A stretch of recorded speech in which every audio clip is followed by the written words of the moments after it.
We're going to read together this morning from Daniel chapter 3, and it's on page 886 of the church Bibles if you got a Bible when you came in. And it's quite a long reading this morning, but stick with it, and it's a story that some of you will have heard about and it includes folks who have the best names in the Bible. Chapter 3, Daniel. King Nebuchadnezzar made an image of gold. This is in Babylon, right? So this is in Babylon, and a lot of the Israelite people have been forced to go to Babylon, and there is King Nebuchadnezzar. King Nebuchadnezzar made an image of gold, 60 cubits high and 6 cubits wide, and set it up on the plain of Dura in the province of Babylon. He then summoned the satraps, prefects, governors, advisors, treasurers, judges, magistrates, and all the other provincial officials to come to the dedication of the image he had set up. So the satraps, prefects, governors, advisors, treasurers, judges, magistrates, and all the other provincial officials assembled for the dedication of the image that King Nebuchadnezzar had set up, and they stood before it. Then the herald loudly proclaimed, "Nations and peoples of every language, this is what you're commanded to do. As soon as you hear the sound of the horn, flute, zither, lyre, harp, pipe, and all kinds of music, you must fall down and worship the image of gold that King Nebuchadnezzar has set up. Whoever does not fall down and worship will immediately be thrown into a blazing furnace."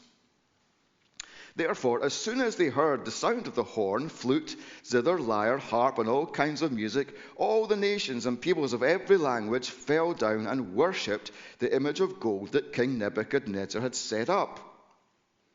At this time, some astrologers came forward and denounced the Jews. They said to King Nebuchadnezzar, "May the king live forever. Your Majesty has issued a decree that everyone who hears the sound of the horn, the flute, zither, lyre, harp, pipe, and all kinds of music must fall down and worship the image of gold, and that whoever does not fall down and worship will be thrown into a blazing furnace. But there are some Jews whom you have set over the affairs of the province of Babylon, Shadrach, Meshach, and Abednego, who pay no attention to you, your Majesty. They neither serve your gods nor worship the image of gold you have set up." Furious with rage, Nebuchadnezzar summoned Shadrach, Meshach, and Abednego. So these men were brought before the king, and Nebuchadnezzar said to them, "Is it true, Shadrach, Meshach, and Abednego, that you do not serve my gods or worship the image of gold I have set up? Now, when you hear the sound of the horn, flute, zither, lyre, harp, pipe, and all kinds of music, if you are ready to fall down and worship the image I made, very good. But if you do not worship it, you will be thrown immediately into a blazing furnace. Then what God will be able to rescue you from my hand?" Shadrach, Meshach, and Abednego replied to him, "King Nebuchadnezzar, we do not need to defend ourselves before you in this matter. If we are thrown into the blazing furnace, the God we serve is able to deliver us from it, and he will deliver us from your Majesty's hand. But even if he does not, we want you to know, your Majesty, that we will not serve your gods or worship the image of gold you have set up." Then Nebuchadnezzar was furious with Shadrach, Meshach, and Abednego, and his attitude towards them changed. He ordered the furnace to be heated 7 times hotter than usual, and commanded some of the strongest soldiers in his army to tie up Shadrach, Meshach, and Abednego and throw them into the blazing furnace. So these men, wearing their robes, trousers, turbans, and other clothes, were bound and thrown into the blazing furnace. The king's command was so urgent and the furnace so hot that the flames of the fire killed the soldiers who took up Shadrach, Meshach, and Abednego, and these 3 men, firmly tied, fell into the blazing furnace. Then Nebuchadnezzar leaped to his feet in amazement and asked his advisors, "Weren't there 3 men that we tied up and threw into the fire?" They replied, "Certainly, your majesty." He said, "Look, I see 4 men walking around in the fire, unbound and unharmed, and the 4th looks like a son of the gods." Nebuchadnezzar then approached the opening of the blazing furnace and shouted, "Shadrach, Meshach, and Abednego, servants of the Most High God, come out, come here." So Shadrach, Meshach, and Abednego came out of the fire, and the satraps, prefects, governors, and royal advisers crowded around them. They saw that the fire had not harmed their bodies, nor was a hair of their heads singed. Their robes were not scorched, and there was no smell of fire on them. Then Nebuchadnezzar said, "Praise be to the God of Shadrach, Meshach, and Abednego, who has sent his angel and rescued his servants." They trusted in him and defied the king's command, and were willing to give up their lives rather than serve or worship any god except their own God. Therefore I decree that the people of any nation or language who say anything against the God of Shadrach, Meshach, and Abednego be cut into pieces, and their houses be turned into piles of rubble. For no other God can save in this way. Then the king promoted Shadrach, Meshach, and Abednego in the province of Babylon. Amen. How important is your Christian faith in your day-to-day life? What are we prepared to go through for Jesus Christ and our faith in him? Is following Jesus Christ, is it more important than our homes, than our possessions, than our lives? If we were to rank our faith in kind of 1 to 10 and its impact on our life and our desire to follow Christ in level of importance 1 to 10, whereabout would we be? Is it kind of a take it or leave it? Is it moderately important? Or is it as an essential? That's one of the themes, that's one of the questions that's prompted for us by this chapter, this well-known chapter. And it's a chapter in which we meet 3 people who were willing to put God first, whatever the consequences. King Nebuchadnezzar, one of the first great names of the chapter. Nebuchadnezzar, he's the king of Babylon, and he's quite authoritarian. And he's made this statue, this image, and it's made out of gold, and it's 27 meters high, they reckon, and about 2.7 meters wide. And we're not exactly told what it was an image of. Was it an image of himself? Or was it an image of some kind of gods? We're not told.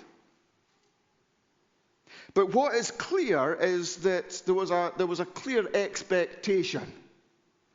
And that was that there was an expectation for everyone in the land to bow before this thing, to worship.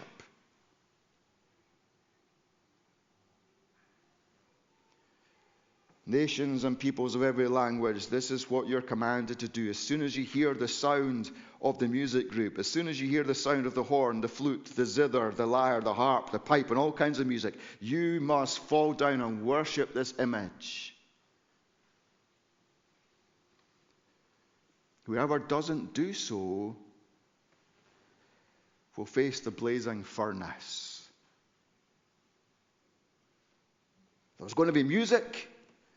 There's going to be much fanfare, which the writer repeats again and again, almost in a kind of mocking tone.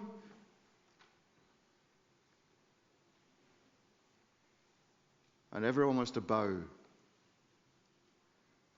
All their faces were to face the ground as they came before this idol, this image.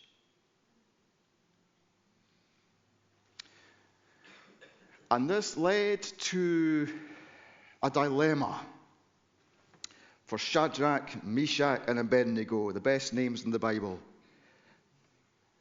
They were followers of the living God.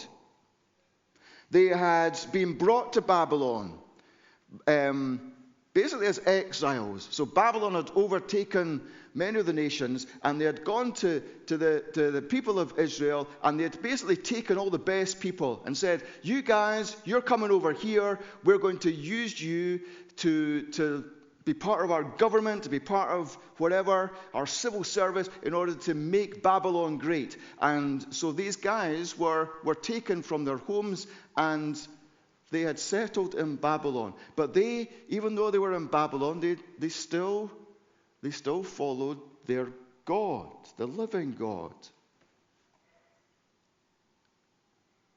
And so this command, this was a problem. They believed in a God who loved them, a God who cared for them, a God who was with them, and they dedicated their lives to him. And now this King Nebuchadnezzar was asking them basically to renounce that.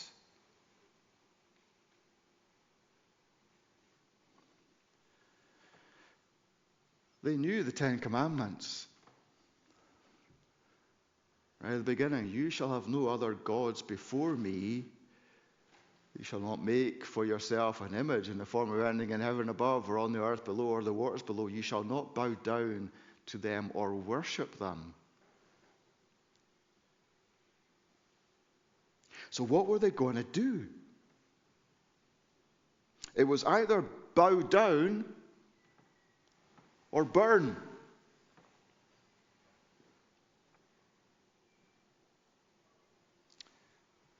What would you have done?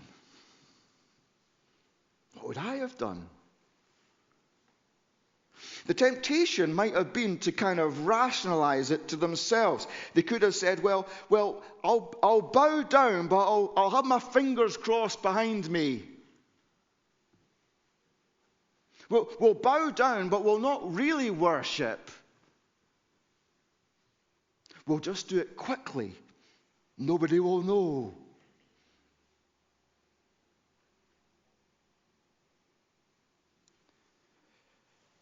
But they didn't try to do that.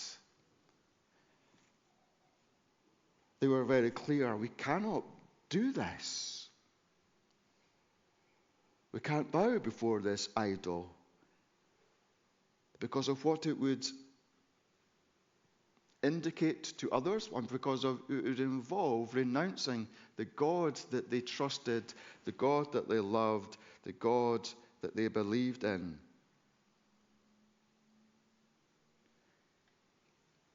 And so they decide not to take part in it at all. And they do so not angrily, not aggressively, not kind of woe is us, this is terrible, this is happening to us, but instead they simply do so with integrity and dignity. So they come before Nebuchadnezzar. Nebuchadnezzar hears about them and brings them to him, and he basically tells them, you've got to do this. And their response is a polite, a dignified response. King Nebuchadnezzar, we do not need to defend ourselves before you in this matter. If we're thrown into the blazing furnace, the God we serve is able to deliver us from it. And he will deliver us from your majesty's hand. But even if he does not, we want you to know, your majesty, that we will not serve your gods or worship the image of gold you have set up. There's no great argument here. They treat him with respect, your majesty, but they're also very clear.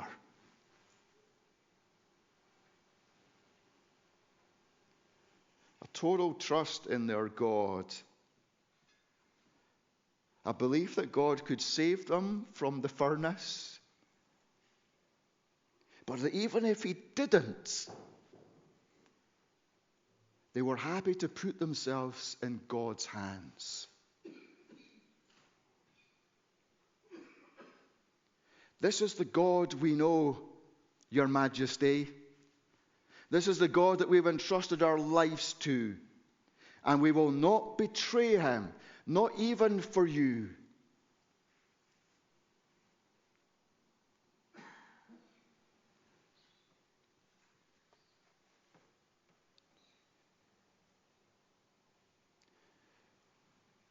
And this encounter, this predicament that Shadrach, Meshach, and Abednego found themselves in is a situation and a predicament that many people across our world are facing today.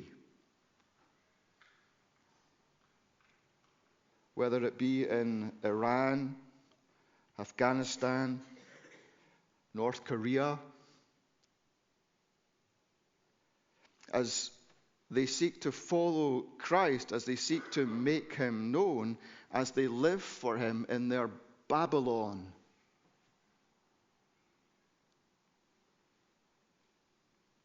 Folks who, like Shadrach, Meshach, and Abednego, are seeking politely and calmly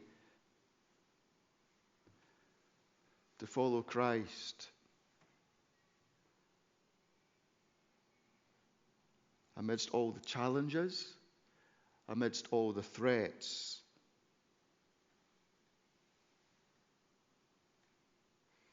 You can take my life, but him I will not deny.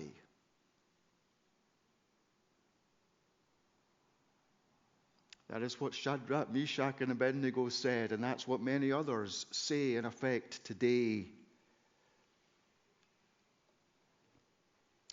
And God honored them for their stand. Those who honor me, I will honor. And we are, as we've already done this morning, we're surely to pray and to remember our brothers and sisters who make such a stand today, who put their earthly lives on the line as they seek to live for him.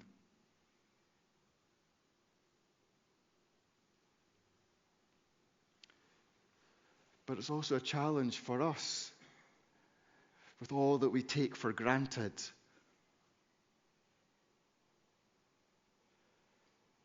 So that we might be clear in our own minds that Jesus is our Lord, and that no matter what people might say, no matter what the repercussions will be, that I follow Christ and I'm willing to carry a cross for the one who is my Savior, for the one who is my Lord. I'm willing to endure mocking. I'm willing to endure ridicule or worse.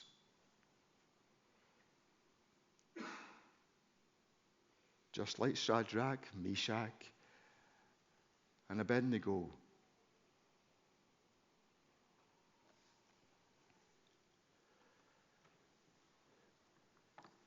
Whoever wants to be my disciple, Jesus said, must deny themselves and take up their cross and follow me. Whoever wants to save their life will lose it. Whoever loses their life for me and for the gospel will save it.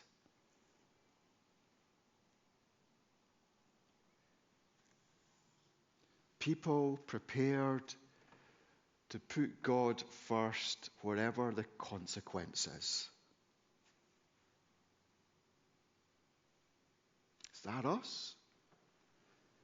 Is that our desire to follow Christ, whatever the consequences, to be faithful to him, whatever the consequences, to carry our cross, whatever the consequences?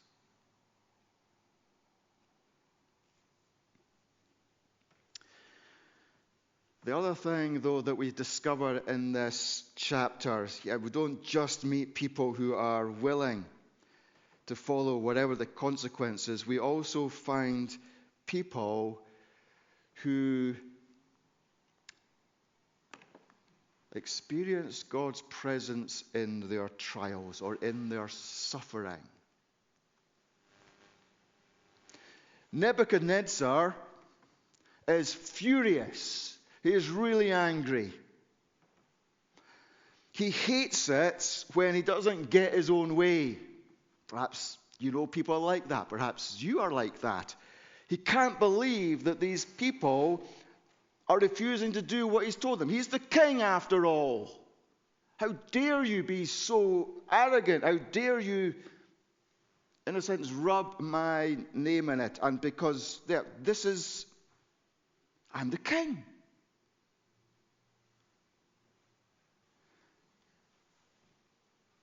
And he's going to get done with these guys.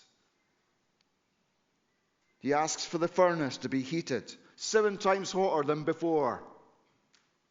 Shadrach, Meshach, and Abednego are bound. They're tied up. They're thrown in with the heat so great that the soldiers who throw them in are killed by the heat. But then, as we famously know, something weird happens. First of all, they're not killed, but they're seen walking about. They're no longer bound. They're walking about in the furnace. That's impressive enough. It's a miracle is happening. Something odd is going on here. But there was something else, something that Nebuchadnezzar remarks on and is amazed about. Because they look into the furnace, and Nebuchadnezzar declares, "Look, I see men walking around in the fire, unbound and unharmed. And the fourth looks like a son of the gods." We just threw 3 men in. Who's this other character? This character that looks like the son of the gods.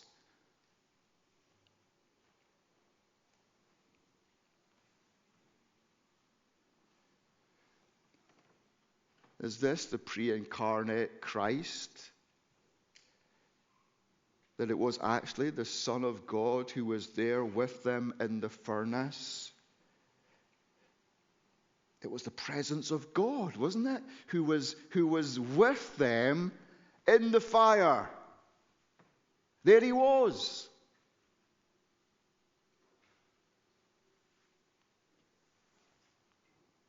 In the book of Isaiah, we have these words. Again, quite famous words. "Do not fear." This is God speaking. "I have redeemed you. I've summoned you by name. You are mine. When you pass through the waters, I will be with you. When you pass through the rivers, they will not sweep over you. When you walk through the fire, you will not be burned. The flames will not set you ablaze." Shadrach, Meshach, and Abednego, when they read these words, we were able to say, "That's us."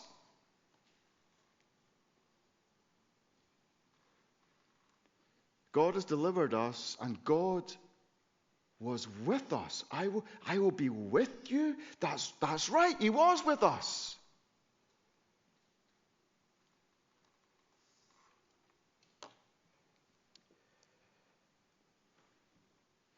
It's interesting, isn't it, that God didn't save them from the furnace. He could have saved them from the furnace. But he was with them in it. They had to go into the furnace. And it was there that they knew his presence and his fellowship. And that can be true for us today. God doesn't keep us out of the furnaces of our lives, of the trials, the difficulties. But it's true, isn't it, that He is with us in them. So He doesn't always shield us from all distress and from all the dangers, but in the loneliness and in the betrayal and in the loss of our furnace, He comes and He's with us in it. He walks with us in it.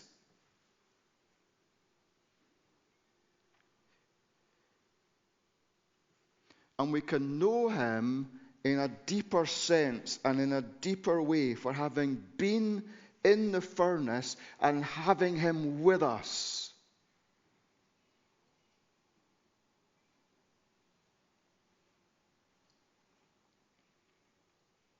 I wonder if you've experienced that for yourself, or whether you've perhaps seen that in someone else.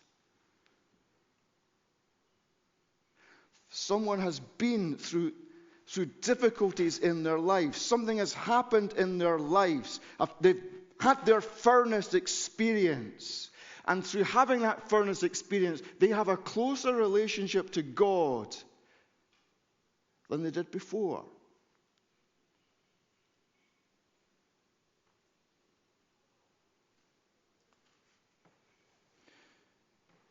I was reading someone that I follow on Facebook who's from Australia, and he's a church leader there, and he was remarking this week on someone that he had met.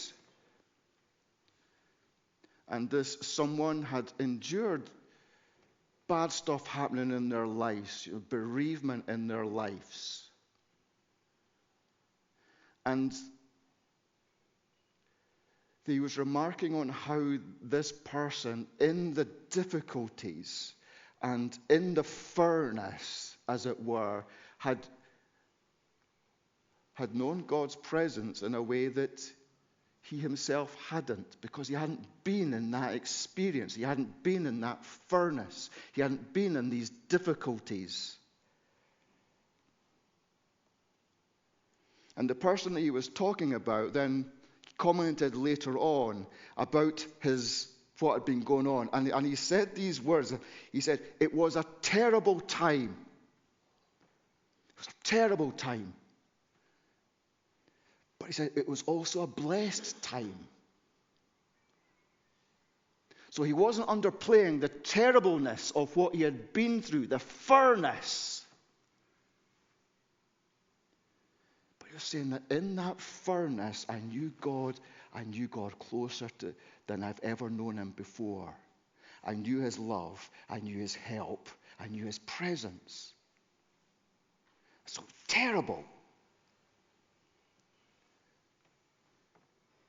And yet it was also, at the same time, it was a time of blessing as he looked back and he lives in the present.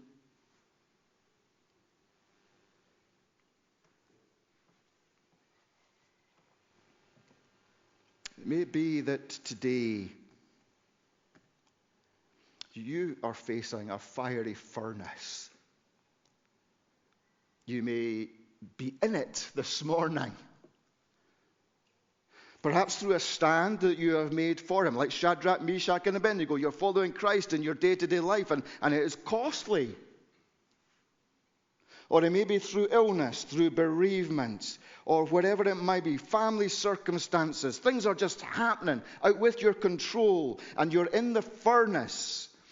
And you think sometimes that you're alone. But you're not.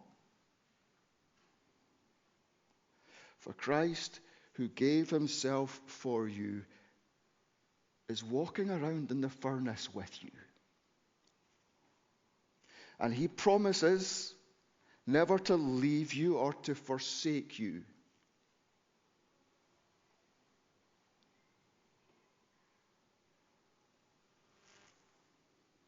And so whatever furnace you are facing this morning, or whatever furnace you might face in the future,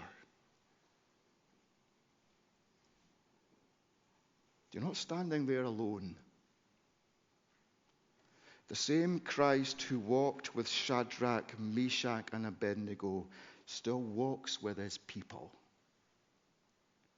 And the fire might be real, but so is his presence. The flames may be hot, but his grace is stronger.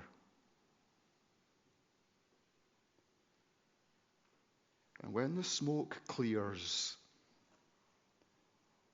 we will see the faithfulness of the God who delivers, the one who is with us in the fire, and the one who is the great deliverer.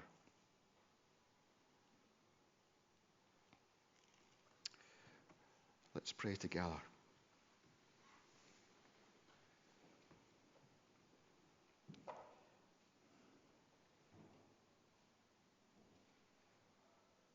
Father God, we give you thanks for the message of your word today, for the example of those who placed their trust wholly in you, even in the face of fire. Grant us to the courage to stand steadfast in our faith, to honor you above all earthly things, to hold fast to your commandments with integrity and devotion. And Lord, when we face trials and tribulations, remind us that you are ever present with us, strengthening and guiding us through every furnace of life. May our lives bear witness to your faithfulness, and may your name be glorified in all that we do and all that we are. For we pray this in Jesus' name. Amen.